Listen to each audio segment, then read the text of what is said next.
ফিরে এলাম বিরতির পর। আপনারা দেখছেন চেতনা টিভি রাইস অনলাইন ক্লাসে। এই মুহূর্তে আজকে আমরা ফিজিক্সের ক্লাসে রয়েছি। আমি সরাসরি আবারও স্যারের ক্লাসে চলে যাব। হ্যাঁ, তো আমরা যেখানে ছিলাম, আমরা বিরতির আগে কন্ট্যাক্ট ফোর্স আর নন কন্ট্যাক্ট ফোর্স সম্পর্কে আলোচনা করেছিলাম। এবারে আমরা আসবো হচ্ছে ব্যালেন্সড ফোর্স, আনব্যালেন্সড ফোর্স। এই কথাটা কিন্তু বারে বারে আমাদের ফার্স্ট লতে ফিরে এসছে। ব্যালেন্সড ফোর্স, আনব্যালেন্সড ফোর্স কি, এটা কি মানে? দেখো, নাম শুনেই কিন্তু অনেকটা আন্দাজ করা যাচ্ছে ব্যালেন্সড কি হতে পারে, আনব্যালেন্সড কি হতে পারে। দেখো কি লেখা আছে, if the forces on an object are equal and opposite, they are said to be balanced. অর্থাৎ যদি বস্তুর ওপর অনেকগুলো ফোর্স ইকুয়াল এবং অপোজিট ডিরেকশনে কাজ করে তবে সেটা ব্যালেন্সড ফোর্স হয়। কীরকম? দেখো, ধরো এটা একটা অবজেক্ট আছে, এটা একটা অবজেক্ট, এইখান থেকে তুমি ফোর্স অ্যাপ্লাই করছো, আবার এইখান থেকেও তুমি ফোর্স অ্যাপ্লাই করছো। দুদিক থেকেই সমান পরিমাণ ফোর্স, দুদিক থেকেই মনে করো 40 ইউনিট ফোর্স দিচ্ছ। তাহলে এই যে 40 ইউনিট ফোর্স, দুটো তো অপোজিট, তাহলে একে অন্যকে কি করবে? ক্যান্সেল করে দেবে। ক্যান্সেল করে দিলে কি হবে? ক্যান্সেল করে দিলে এই যে বস্তুটার ওপর তুমি ফোর্স অ্যাপ্লাই করছিলে তার কোনো গতি থাকবে না। কিন্তু যদি কোনো কারণে একটা কম বেশি হয়ে যায় তখন বস্তুটা কিন্তু সরে যাবে। এই যে কম বেশি হয়ে যাচ্ছে তার মানে আনব্যালেন্সড হয়ে যাচ্ছে। তাহলে আনব্যালেন্সড যদি হয়ে যায় তখন বস্তুর কিন্তু মোশন স্টার্ট হবে, কিন্তু যতক্ষণ ব্যালেন্সড কন্ডিশনে আছে ততক্ষণ বস্তুর কোনো মোশন নেই। ঠিক আছে? তাহলে ব্যালেন্সড ফোর্স আর আনব্যালেন্সড ফোর্স সম্পর্কে আমরা একটু আইডিয়া পেলাম। এবার এটাকে আরেকটু ডিটেলসে আমরা দেখে নিই। চলো, এই যে পিকচারটা আমরা দেখছি, এখানে কিছু মানুষ দড়ি ধরে টানাটানি করছেন। এখানে প্রথম যে পিকচারটা দেখো, দুজনেই মানে তিনজন করে রয়েছে। 300 নিউটন, নিউটন হচ্ছে ফোর্সের ইউনিট। দেখো অপোজিট ডিরেকশানে, তার মানে আলটিমেটলি কিন্তু কোনো দল জিতবেও না, কোনো দল হারবেও না, স্টেবল থাকবে। কিন্তু যখনই একটি দিক 400 নিউটন হয়ে যাচ্ছে, অর্থাৎ এই সাইডটা যখন বেশি হচ্ছে, তখনই কি হবে? তখনই একটা দিকে বেশি ফোর্স পড়ছে, তাহলে উল্টো দিকের মানুষরা তখন সেই দিকে এগিয়ে আসবে। তাহলে নিচেটা হচ্ছে আমার আনব্যালেন্সড ফোর্সের এক্সাম্পল, ওপরটা হচ্ছে আমাদের ব্যালেন্সড ফোর্সের এক্সাম্পল। ঠিক আছে? আশা করি এই বিষয়টা আমাদের বোঝা গেছে। এবং ব্যালেন্সড ফোর্স, আনব্যালেন্সড ফোর্স কিন্তু নিউটনস লতে অত্যন্ত গুরুত্বপূর্ণ একটি বিষয়। আচ্ছা, এবারে আমরা যে ইনার্শিয়া সম্পর্কে বলেছিলাম, এবারে আমরা এই বিষয়টাকে কিছু প্র্যাকটিক্যাল এক্সাম্পল দিয়ে দেখে নিই। ইনার্শিয়া অফ রেস্ট, বাংলায় বলে স্থিতিজাড্য। ইনার্শিয়া অফ রেস্ট মানেটা কি? বস্তু যে স্থির অবস্থায় রয়েছে তার স্থির থাকার যে প্রবণতা, সেটাই হচ্ছে তার ইনার্শিয়া অফ রেস্ট। তো বিষয়টা কি? খুব সিম্পল এক্সপেরিমেন্ট। একটা গ্লাস রয়েছে, তার উপরে একটা কার্ডবোর্ড, সেখানে একটা ছোট কয়েন বা গিনি রয়েছে। এবার তুমি যদি কার্ডবোর্ডের ওপর হঠাৎ করে খুব জোরে ধাক্কা দাও বা একটা টোকা দাও, তাহলে কি হবে? কার্ডবোর্ডটা মোশানের জন্যে বেরিয়ে চলে আসবে, কারণ কার্ডবোর্ডটার মধ্যে মোশান এসছে। কিন্তু যে কয়েনটা বা যে গিনিটা ছিল তার মধ্যে তো মোশানটা তখনও যায়নি, ফলে সে তার আগের অবস্থাতেই থাকতে চাইবে, মানে স্থির অবস্থায় থাকতে চাইবে। ফলে কার্ডবোর্ডটা ছিটকে বেরিয়ে যাবে, কিন্তু কয়েনটা নিচে পড়ে যাবে।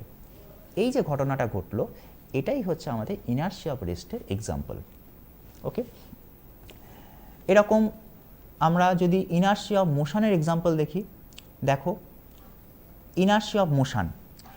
একটা ফুটবল ছিল, ফুটবলের উপর তুমি কিক করলে, ফুটবলটা ছিটকে বেরিয়ে গেল, অর্থাৎ ইনার্শিয়া অফ মোশান পেল।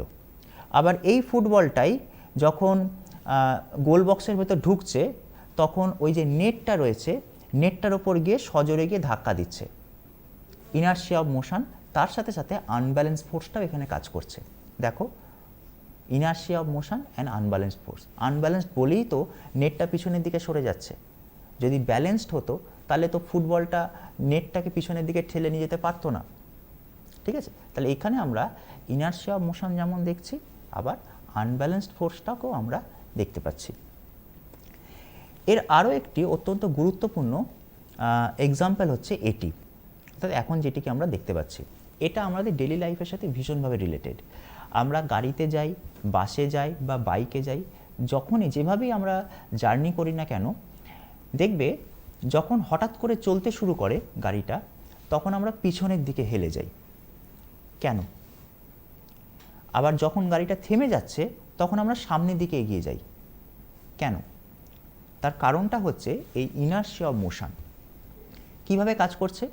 আমরা যদি ছবিটার দিকে একটু তাকাই, ধরো শুরুতে এই যে মানুষটি, গাড়িটা চলছিল, ফলে গাড়ির সাথে লোকটিও চলছিল, লোকটিও গতিশীল ছিল।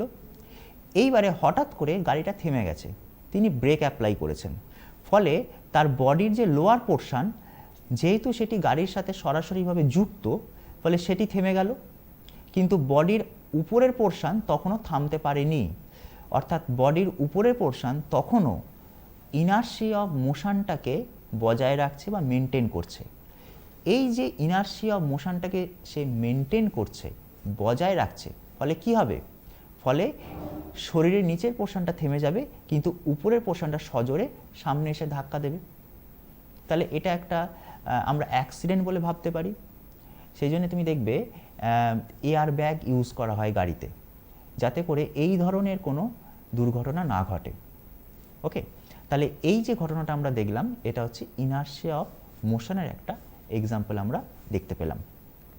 বেশ, এইটা কিন্তু আমাদের একটু মাথায় রাখতে হবে, তার কারণ এই জায়গাটা থেকে কম্পিটিটিভ ফিল্ডে কিন্তু প্রশ্ন আসে। কি প্রশ্ন আসে এই জায়গাটা থেকে, সেটা আমরা ডিসকাস করব। বেশ, তো এতক্ষণ ধরে আমরা যে জিনিসটা ডিসকাস করছিলাম সেটি হচ্ছে নিউটনস ফার্স্ট ল, নিউটনের প্রথম সূত্র। এরপরে আমরা যেটাতে আসব সেটা হচ্ছে নিউটনের দ্বিতীয় সূত্র। নিউটনের প্রথম সূত্রে নিউটন ফোর্সের আইডিয়া দিয়েছেন। ফোর্স কি সেই জিনিসটিকে বোঝাবার চেষ্টা করেছেন। এখন বিষয় হচ্ছে যে আমি একটা জিনিস বলে দিলাম, বলে দেওয়া মানেই যে সেটি অ্যাকসেপ্টেড হবে তা কিন্তু নয়। বিজ্ঞানের জগতে সেটা যতক্ষণ না ম্যাথামেটিক্যালি এক্সপ্রেসড হচ্ছে, অঙ্ক দিয়ে যতক্ষণ না আমি বোঝাতে পারছি, ততক্ষণ কিন্তু সেটি কেউই অ্যাকসেপ্ট করবে না। তাহলে এবার নিউটনকে তো বলতে হবে ফোর্স জিনিসটা কি, তাকে অঙ্ক দিয়ে বোঝাতে হবে, ফর্মুলা তৈরি করতে হবে। সেই কাজটি নিউটন করলেন তার দ্বিতীয় সূত্রে এসে, সেকেন্ড লতে এসে। তো সেকেন্ড লটা কি? সেকেন্ড লটা একটু ক্রিটিক্যাল, কিন্তু তার ইনার মিনিংটা খুব ইজি। তো কি বলছে? সেকেন্ড ল বলছে যে, যদি আমি একদম লিটারেলটাই পড়ি, the rate of change of momentum of A body, খুব ভালো করে স্টেপ বাই স্টেপ পড়বে, শুনবে। আবার বলছি, the rate of change of momentum of A body is proportional to the impressed force and the object always moves in the direction of applied force. কথাটার মানে কি? প্রথম কথা, আমাদের এই যে রেট অফ চেঞ্জ, এই রেট কথাটার মানে বুঝতে হবে। রেট মানে হচ্ছে বাংলায় এটাকে বলে হার। অ্যাকচুয়ালি মানেটা কি? মানেটা হচ্ছে উইথ রেসপেক্ট টু টাইম, সময়ের সাথে। রেট কথাটা মানেই হচ্ছে সময় দিয়ে ভাগ করব তাকে। তাহলে কি বলছে? The rate of change of momentum of A body is proportional to impressed force. অর্থাৎ কোনো বস্তুকে যত জোরে ফোর্স অ্যাপ্লাই করবে, যত জোরে ধাক্কা দেবে, বস্তুটার মোমেন্টামের পরিবর্তনও তত বেশি হবে। মোমেন্টাম মানে ভরবেগ। কি জিনিস আমি ডিসকাস করব। এবার বস্তুটা সেই দিকেই যাবে যেদিকে তার উপর ধাক্কাটা দেওয়া হয়েছে। তা সহজ ভাষায় আমরা কি করে বুঝবো? কি বললেন নিউটন এই কথাটার মধ্যে দিয়ে? খুব সহজ কনসেপ্ট। ধরো এইটা একটা বল, আমার হাতটা একটা বল, বা ধরো এইটা, এই যে আমি লিখছি, এই পেনটা একটা অবজেক্ট। এবারে এই পেনটাকে যদি আমি এই দিকে ধাক্কা দিই, এই দিকে যদি ধাক্কা দিই, তাহলে পেনটা কোন দিকে যাবে? আমি যদি ধাক্কাটা এই দিকে দিই, তাহলে পেনটা এই দিকেই যাবে। এটা তো আমরা ডেলি লাইফে দেখি। অর্থাৎ যেদিকে তুমি বল প্রয়োগ করছো, বস্তুটা সেদিকেই এগোচ্ছে। এদিকেও যাবে না, এদিকেও যাবে না, বা নিচের দিকেও যাবে না। তার মানে বস্তু সবসময় সেদিকেই যাবে যেদিকে তার উপর ফোর্স অ্যাপ্লাই করা হচ্ছে। এটাই হচ্ছে নিউটনস লয়ের জিস্ট বা মূল কথা। এবারে নিচেতে দেখো বিশ্ববিখ্যাত একটি ফর্মুলা, নিউটন যদি সারা জীবন অন্য কোনো কাজ নাও করতেন, শুধু এই ফর্মুলাটাই যদি আবিষ্কার করতেন, তাহলেই অমর হতে পারতেন। Force is equals to mass into acceleration. সব থেকে স্মার্ট একটা ফর্মুলা আমি বলবো, ছোট্ট জিনিস অথচ সারা ইউনিভার্সের কনসেপ্টটা এর মধ্যে ধরা রয়েছে। পরবর্তীকালে এই ফর্মুলাটা অনেকভাবে মডিফাই হয়েছে, কিন্তু নিউটনের এই ফর্মুলাটা ভুল এটা কেউ বলতে পারেননি। লিমিটেশন এসছে, কিন্তু ভুল এটা কেউ বলতে পারেননি। কারণ মাথায় রাখতে হবে, নিউটন যে সময় এটা আবিষ্কার করছেন তখনকার দিনে কিন্তু ম্যাথামেটিক্স এতটা উন্নত ছিল না, ফলে সেই যুগে দাঁড়িয়ে নিউটনের এই কাজটাই কিন্তু বিশাল বড় কৃতিত্ব। যাই হোক, এই কথাটার মানে কি নিচেতে লেখা আছে দেখো, force equals to mass multiplied by acceleration. তো এই হচ্ছে নিউটনের সেকেন্ড ল সম্পর্কে আলোচনা। এবার এটাকে আমরা আরেকটু সহজভাবে আমাদের কম্পারেটিভ ফিল্ডের মতন করে একটু পড়বার চেষ্টা করি। দেখো আমরা কি পেলাম, নিউটনের ফার্স্ট ল থেকে আমরা কি পেয়েছি ডিসকাস করেছি, নিউটনের সেকেন্ড ল থেকে আমরা কি কি পেলাম। দেখো প্রথমে হচ্ছে ডেফিনেশন অফ ইউনিট ফোর্স। খুব খেয়াল করবে, ডেফিনেশন অফ ইউনিট ফোর্স কেন বলছি, আমি যদি ইউনিট কথাটাকে বাদ দিতাম তাহলে কি দাঁড়াতো, definition of force. Definition of force কোথা থেকে পেয়েছি, ডেফিনেশন অফ ফোর্স পেয়েছি আমরা ফার্স্ট ল থেকে। সেই জন্য খেয়াল করে দেখো, একটু রিকল করো, আমরা কিন্তু যখন ফার্স্ট লটা বলেছি তখনও কিন্তু আমি বলেছিলাম যে এই জায়গাটা খুব খেয়াল রাখবে, ডেফিনেশন অফ ফোর্স বললে first law, definition of unit force বললে কিন্তু সেকেন্ড ল। ঠিক আছে, কম্পিটিটিভ ফিল্ডে এটা কিন্তু প্রশ্ন আসে এবং ওনারা জানেন যে ছেলেমেয়েরা কোথায় ভুল করতে পারে, সেই জন্যই কিন্তু এই জায়গাটা থেকে প্রশ্ন তোলে। যাই হোক, নেক্সট হচ্ছে কনসেপ্ট অফ মোমেন্টাম। বলছি বিষয়টা কি, নেক্সট হচ্ছে measurement of force. Measurement of force ব্যাপারটা কি, আমি ফোর্সকে মেজার করছি। তো কোনো কিছুকে মেজার কখন করতে পারি আমরা, যদি তার একটা ফর্মুলা থাকে আমাদের কাছে, রেডিমেড ফর্মুলা। অলরেডি আমরা দেখে নিয়েছি না, ফোর্স সমান মাস ইন্টু অ্যাক্সেলারেশন। তাহলে এই ফর্মুলাটা ব্যবহার করেই তো আমি খুব সহজেই মেজারমেন্ট অফ ফোর্স করে নিতে পারি। যদি মাস আমার কাছে জানা থাকে, ধরো সেটা 1 কেজি হতে পারে, 2 কেজি হতে পারে, যা খুশি হতে পারে, যদি এটা আমরা জেনে থাকি, যদি অ্যাক্সেলারেশনের ভ্যালুটা আমরা বলে দিই 10 মিটার পার সেকেন্ড স্কোয়ার মনে করো, তাহলে ফোর্স কত হবে, ফোর্স হচ্ছে 10 ইন্টু 1 মানে 10 নিউটন। কেন নিউটন বলছি, এই যে মাসের জন্য কেজি আর অ্যাক্সেলারেশনের জন্য মিটার পার সেকেন্ড স্কোয়ার, তাহলে আমাদের কি হলো, kg metre per second square. তাহলে এই যে kg metre per second square, এটা কিসের ইউনিট পেলাম, ফোর্সের ইউনিট পেলাম। এইটাকেই ছোট করে নিউটন নামে ডাকা হয়। তাহলে নিউটনও যা, কেজি মিটার পার সেকেন্ড স্কোয়ারও তাই জিনিস। তাহলে এই যে মাপছি, এই যে মেজার করছি, এই যে আমরা বলতে পারছি যে 1 কেজির বস্তুকে যদি 10 metre per second square force দিতে হয়, অ্যাক্সেলারেশন দিতে হয়, তাহলে কতটা জোরে তাকে ধাক্কা দিতে হবে, 10 নিউটন আমাকে ধাক্কা দিতে হবে। এই যে কনসেপ্টটা, এটা পাচ্ছি কি করে আমরা, এটা পাচ্ছি আমরা ফোর্স থেকে। ঠিক আছে, বেশ, তাহলে মেজারমেন্ট অফ ফোর্স হচ্ছে আমাদের সেকেন্ড ল।